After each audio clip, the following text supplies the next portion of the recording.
Hey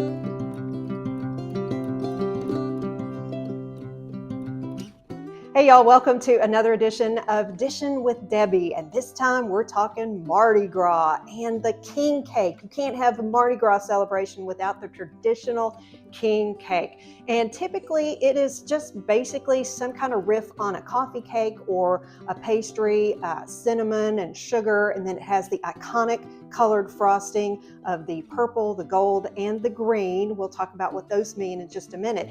And it also has that traditional baby that they put somewhere in the cake for one of your guests to cut into and find. We'll talk about that too, and you won't believe what we're going to use for the baby this time. So with this being a riff on a Mardi Gras cake, what I decided to do is use one of my family's recipes from back in the day. When I was a kid growing up, we had a Santa cake that we used. It was a cinnamon swirl coffee cake that a church lady passed on to my mom, and we used it every Christmas. And I loved it. My son loves it. Everybody does. So I'm starting with what's so easy, just a regular box cake mix, and my husband went and got me the Dolly Parton version, so you know this is going to be good and southern. So here we're just putting the cake mix into the bowl, and we'll add our ingredients. You don't follow the recipe that's on the box, just ignore that. And by the way, I've got my oven preheating to 350. The recipe this time calls for a half a cup of oil, just vegetable oil we're dumping in, and you go ahead and put in a half cup of sugar. We've got 4 eggs that we've cracked, and we're just going to put those in. I love the fact that this all just goes in together. You don't have to worry about the order or anything. And here's a new twist, okay? This is 8 ounces of sour cream. And I think this is kind of acting like a buttermilk. When you put that in, it makes things really tender. So it's got that kind of acidic quality to it. So you just dump that in. And once we get all of our ingredients in the bowl here, we're just going to take our little mixer here and start mixing it up like we would any other cake mix. So I'll get that going and we'll proceed to the next step. All right, as you can see, I've got the batter all mixed up. I did that a couple of minutes with the hand mixer, just like you would any cake mix. And here's the cinnamon sugar part. I have 3 tablespoons of brown sugar and I have 1 tablespoon of cinnamon. I'm just going to put those together and mix those up, and that's what we're going to swirl through the cake. Once we get half of the batter in, we'll put that in and we'll start to swirl it around. So now what we're going to do is we will take half the batter. I've already prepared my bundt pan. I greased and floured it, and I guess you could use spray if you want, but what I always do is just good old-fashioned Crisco, spread it all around, put the flour in, shake out the excess. That's the way Mom always did it, so that's the way I do it. Now we're just going to put half of this evenly all around the pan until we get half that mixture in. So we'll continue doing that, and we'll come back and do a swirl part.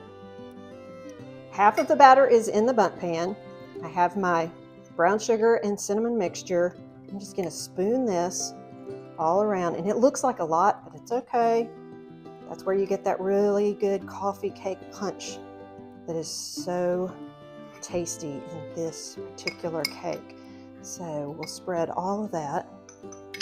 And then this used to be my job as a kid. When my mom would make this recipe every Christmas, she would let me take the tool of choice. This is a kitchen knife, and you just swirl, figure 8 motion.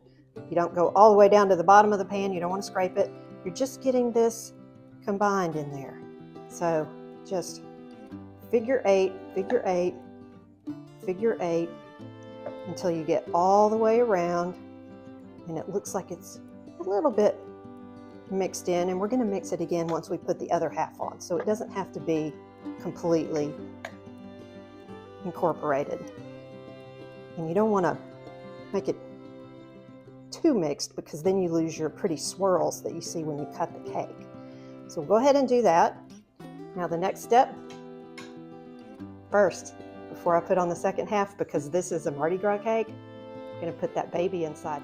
I promised you a surprise when it comes to the baby. So this is what we're going to do for this king cake. Normally, in my regular cinnamon swirl cake, I would go ahead and put the second half of the batter in and we'd be done, put it in the oven. But this is where we pause to tuck the baby somewhere in. Typically, it's a plastic baby. I didn't really feel great about putting a plastic baby in my cake. So I thought, what else can I do? So gummy bear. I decided that I would get a gummy bear. I put it in the freezer. I've never done this before, so hopefully it won't melt too much when it's baking. It's been in there, gotten pretty nice and firm. So we're just going to tuck this in. And the tradition is, once you serve this to your guests, whoever cuts the piece that has the baby, they get to host the party next year and bake the next king cake. So don't look, I'm going to put it somewhere. It's a surprise. Okay. We're putting the second half of the batter on top of the swirled cake that also has the baby safely tucked away where no one can see. And as soon as I finish putting all of this in, we will swirl again before the cake goes into the oven. This helps if you have a partner that can turn. That also used to be my job when I was a kid. My mom would have the bowl and I would be turning the cake pan as it went along. So get that all. Now, take my knife I had again. Gonna swirl again. Get this all incorporated. And I think this one is now, and see how pretty those swirls are, you can see. And I'm going to put this in the 350-degree oven. It's about 35 minutes or so. Just watch it, test it with a cake pick like you do any recipe. So that's what we'll do now. While our king cake is in the oven baking, it's still got a little bit of time to go. I'm going to go ahead and make the cream cheese frosting. Typically on this cake as a kid, we would just mix up powdered sugar with a little bit of evaporated milk or water, just make a glaze and just be done with it like a coffee cake. But since this is a king cake, I pulled out a cream cheese frosting recipe. We'll mix that up. We'll separate it into 3 bowls. We'll tint it with the colors of the yellow, green, and purple for the traditional king cake. And then we'll just frost it on there. So let's get started with the 1 stick of butter that's softened and the 1 brick of cream cheese that's softened. We're going to whip those up until they're creamy, and then we've got 4 cups of powdered sugar measured out. We'll put those in with some vanilla, and then we'll get to making some frosting. Frosting, the beginning of it anyway, is all whipped up. The butter and the cream cheese, 2 teaspoons of vanilla going in. And then we have our 4 cups of powdered sugar. So this is what goes in to the mixture we already have. We'll start whipping this up until it's light and fluffy and nice texture that we want. And then we'll start coloring it for the different colors of the king cake. We have our frosting all mixed up, and as you can see, I have divided it into 3 bowls as evenly as possible. It doesn't have to be perfect. And now we're going to color them. We're going to put the tint in them for the 3 colors. This is food coloring gel, not the regular food coloring. That would be too watery and wouldn't give you a bright enough color. The gel gives you a richer, deeper color. And the purple, I had to look all this up. They have significance. The purple color represents justice. And you put as many drops in there as you think will make it the color you want. You can add as much or as little as you want. We'll get that frosted up. We'll add more in a minute. I'll move on to the green. The green represents faith. So you're going to put some green in this bowl. And you will mix that up just like you did the other. Finish with that. The yellow or gold represents power. So we'll put that in the 3rd bowl. And we'll get those done. So I'll continue mixing this up till I get the color that I want. We're going to put it in some piping bags or Ziploc bags because I didn't have the fancy piping bags. And when the cake comes out and cools, we'll be able to pipe these colors on. Cake has come out of the oven. It has been cooling so it doesn't melt our frosting when we put it on. I have divided the different colors of frosting into 3 different zip bags, cut off a little corner so we can use it as a piping bag. I'll go ahead and confess, you can see the baby, I don't think, made it inside the cake. I put him in frozen hoping he would stay. I think we're going to work on that the next time we do it. He's kind of made himself known. I think he melted in there.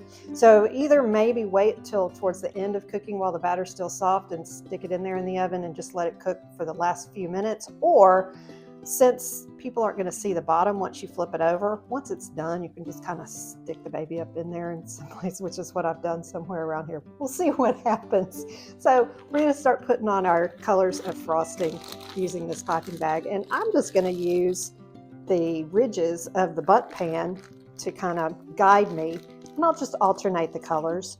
So this will go on, and you certainly could buy pre-made frosting and make it a little easier on yourself, but when have we ever done anything easy? See, I'll just every so often do some green, then I'll switch to the other colors, and so on and so forth. So I'll let this go. I'll come back and do the other colors and we'll taste. So as you can see, I've put all of my traditional king cake colors onto the cake, and somewhere in here is that baby, the one that melted. I don't know, we might find him and see if he looks as bad as I feel some days. Or I also took an extra little gummy bear baby that I had and stuck him up in there underneath. So we'll find out what happens. But whoever gets the piece with the baby inside gets to host next year's party and make their own king cake. Thanks for watching this edition of Dishin with Debbie.